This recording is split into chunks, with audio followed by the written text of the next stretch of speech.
Hello friends, मैं प्रीति सोनी छत्तीसगढ़ से। Friends, ऐसा नहीं कि हाँ जा रहा है कि समुद्र मंथन चल रहा है। समुद्र मंथन का मतलब क्या? इसका मतलब ये है कि अभी तक के कलयुग का राज चल रहा था। ये भी मान लीजिए कि जो कली पुरुष कहते हैं ना, उसकी एनर्जी काम कर रही थी। उसके बाद फिर क्या हुआ कि कल्कि जी की एनर्जी आकर शामिल हो गई। तो क्या हुआ, कल्कि जी की एनर्जी जैसे अपनी तरफ खींच रही है और कलयुग की एनर्जी अपनी तरफ खींच रही है। तो ये समुद्र मंथन सा चल रहा है। इससे क्या होगा कि कभी ना कभी समुद्र मंथन पूरा भी होगा। जब स्टार्ट हुआ है कोई काम तो वो पूरा भी ज़रूर होता है। तो अब वो समय आने वाला है कि ये खींचतान बंद होगी। और वो समय कब आएगा? 2026। ये सब लोग बता रहे हैं, ग्रह नक्षत्र भी बता रहे हैं, हर कोई यही बता रहा है कि 2026 बहुत ही बड़ा बदलाव लेकर आएगा। और हो सकता है हम लोग जिसका इंतज़ार कर रहे हैं वो भी 2026 में हमें दर्शन दे। तो क्या है कि ये जो खींचतान है, इसको आप भी फील कर लिए हैं। जैसे कि मैं बता रही हूँ, कभी आपको नहीं लगता कि आपको मन एकदम मस्त भगवान में लग रहा है, कितनी अच्छी बातें हैं, आध्यात्मिक बातें सुनने का मन कर रहा है। और कभी क्या लगता है, चलो मोबाइल खेल लो, चलो ये कर लो वो कर लो। कभी कभी मन जो है भोग विलास में भी लग सा जाता है। तो यही जो है समुद्र मंथन है। तो कभी कल्कि जी की एनर्जी हावी हो जाती है तो मन आध्यात्मिक हो जाता है। कभी ये कलयुग की एनर्जी हावी हो जाती है तो मन फिर गलत कामों में भी लग जाता है। और एक बात, किसी ने कमेंट किया है कि मैं जब देखो तब भक्ति की बात करती हूँ, कर्म की बात नहीं करती। मैंने कभी ये नहीं कहा कि कर्म अपना ना करो। मैंने हमेशा यही कहा है कि अपना कर्म 100% करो, रिजल्ट भगवान देख लेंगे। हम संसार में आए हैं, बिना सांसारिक कर्म के हम नहीं रह सकते। हमें सारे फर्ज निभाने हैं। हर रिश्तेदार है, क्योंकि हम तो जो है गृहस्थ में रहते हैं, तो हर रिश्ते नाते हमें निभाने ही निभाने हैं। कभी मैंने ये नहीं कहा कि कर्म छोड़ के बस भगवान का नाम लेते बैठ जाओ, आपका कल्याण होगा। नहीं, जितना हो सके ईमानदारी से अपने सारे रिश्ते निभाओ।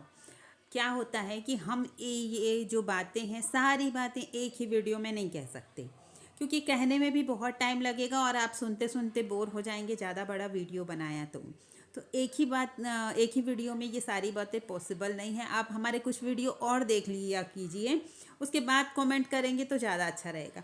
हर बात पर, छोटी छोटी बातों पर भी हमने बात की है और हर बात बारीकी से बताया है। अब कोई ये कहता है कि इसका ये सिद्धांत है, वो सिद्धांत है, वो उस पे बारे में भी बताया। और एक बात फ्रेंड्स, मैंने ये नहीं कहा कि भगवान जो है ये माया के कर्म बंधन में बंधे हैं या भगवान को कर्म बंधन होते हैं।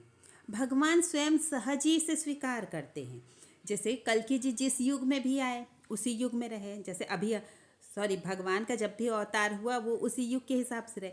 अभी कल्कि जी आएंगे तो वो धोती कुर्ता थोड़ी पहने रहेंगे पूरे टाइम, है ना। वो हमारे जैसे ही कपड़े पहनते होंगे। तो जिस युग में भगवान आते हैं उसी युग के हिसाब से वो काम करते हैं। इसको कर्म बंधन ऐसे ही कह दिया था मैंने। कर्म बंधन भगवान को नहीं होता। लेकिन आप सोचिए, भगवान तो हैं, कृष्ण जी को तो आप भगवान मानते ही होंगे ना। आपने देखा उनके सामने उनका 16 साल का भांजा अभिमन्यु मारा गया, उन्होंने बचाया क्या? नहीं। इसलिए मैंने कहा कि ये कर्म का बंधन भगवान भी मानते हैं कि जो जैसा किया है ना, ये जैसे जिसके किस्मत में लिखा है वो होकर रहेगा, उसको भगवान नहीं बदलते हैं। नहीं तो चाहते तो अभिमन्यु को नहीं बचा सकते थे भगवान।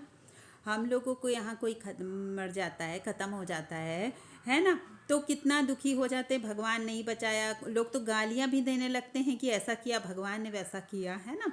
दुख के कारण उनको समझ नहीं आता कि वो क्या बोल रहे हैं ना, अंदर की पीड़ा इतनी होती है और उस बात को वो नहीं समझ सकते। तो भगवान को गालियाँ देना ही शुरू हो जाता है।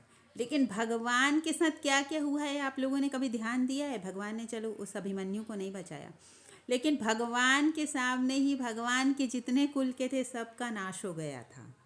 पूरा यदुवंश जो है समाप्त हो गया था, कोई भी नहीं बचा था, है ना। आपको याद भी होगा एक श्राप के कारण। तो ये नहीं कहा है कर्म बंधन का मतलब, और ये भी बताने की कोशिश की है कि जितने भी देवी देवता थे कलयुग की वजह से वो सब बंधन में बंधे हुए थे। उनको पूरी तरीके से आज़ादी नहीं थी। एक्चुअली बंधे हुए तो हम लोग थे, लेकिन भगवान कहाँ होते हैं? हमारे अंदर ही होते हैं। इसलिए वो भी बंधे हुए थे, वो हम लोगों को सपोर्ट नहीं कर पा रहे थे। इसलिए कोई कितना भी अच्छा काम कर रहा था उसका फल उसे नहीं मिल पा रहा था। मेरे कहने का मतलब ये था, आप थोड़ा बातों को समझा कीजिए और दूसरे भी वीडियो कुछ देख लिया कीजिए कि क्या बोलने की कोशिश की जा रही है। मैं ये नहीं बोल रही हूँ कि हर बात मैं सही ही बोलती होंगी, सबके विचार अलग अलग हो सकते हैं और होने भी चाहिए। तभी तो हमारे ये हिंदू धर्म में अद्वैतवाद इसीलिए तो बना है कि सबके विचार अलग अलग होते हैं, इसलिए इसमें शास्त्रार्थ के भी नियम है। आपने भी सुना होगा हमारे धर्म में शास्त्रार्थ करवाया जाता था। क्यों करवाया जाता था? इसीलिए कि सबके विचार अलग अलग हैं और ये भी सही है कि दो के विचार भी एक मतलब अच्छे हो सकते हैं, सही हो सकते हैं। जरूरी थोड़ी एक के विचार ही सही हो। इसलिए अद्वैतवाद का वो नियम बन गया था। ठीक है ना।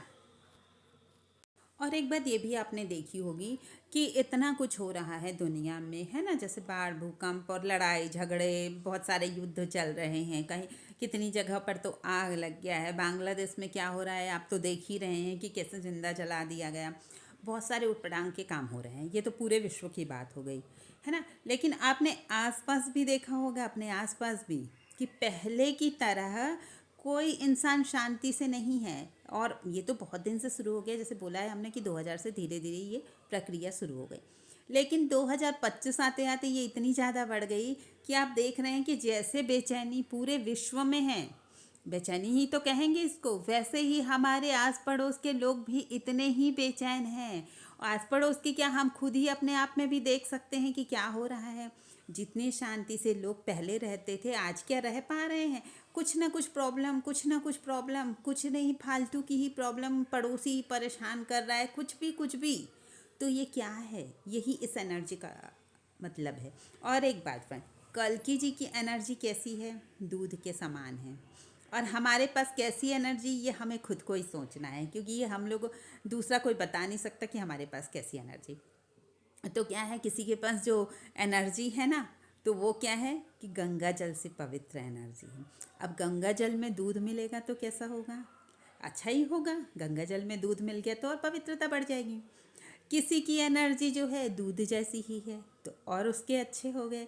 किसी की एनर्जी दही जैसी भी तो है, खट्टी खट्टी, है ना। अब उसके पास कल्कि जी की एनर्जी जाएगी, दूध जैसी एनर्जी, तो दही में दूध पड़ेगा तो क्या होगा? वो फट ही जाएगा ना। आप मतलब समझ रहे हैं ना कि प्रॉब्लम किसे होनी है।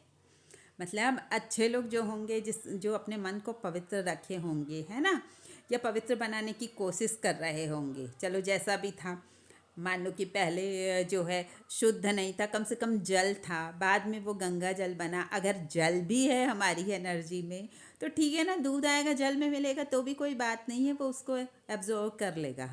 लेकिन जिसकी एनर्जी खट्टी प्रवृत्ति की होगी, है ना, जो दही छाछ बना के रखे हैं अपने आप को, अपनी एनर्जी को, तो उनके साथ क्या होगा आप खुद ही सोच लीजिए। अब हम क्या बोलें आपको। और फ्रेंड्स एक बात और, इतनी दूर तक जो हमारा वीडियो देख रहे हैं ना, वो तो पूरी तरीके से आध्यात्मिक है, ये तो पक्की बात है। लेकिन अगर आप हमारा वीडियो पूरा देखते हैं तो बस इतनी ही रिक्वेस्ट है कि एक बार जो है कमेंट में जय कल्कि देव, कल्कि जी, कल्कि देव, जो आपके मन में होता है, एक बार कल्कि जी के नाम का नारा ज़रूर लगाते जाइएगा। और हमारा ये वीडियो आप पूरा देखें ये, और कमेंट करके बताइए भी, हमें अच्छा लगता है। चाहे आपके कमेंट जैसे भी हो, अच्छे हो बुरे हो, लेकिन हमें एक सीख मिलती है कि हमें किस तरीके के आगे वीडियो बनाने हैं, या हमारे अंदर कौन सी कमी है। हो सकता है कुछ कमी हो, समझ आए तो उसको दूर करने की कोशिश भी की जाए। तो आपके कमेंट हमें बहुत पसंद हैं। आप कमेंट करके ज़रूर बताइएगा कि हम कैसा वीडियो बनाते हैं या किस टॉपिक पे वीडियो बनाना है। और एक बात, जो नए आए हैं इस चैनल पर, हमारे चैनल को सब्सक्राइब करिए और शेयर ज़रूर करिएगा। Thank you friends.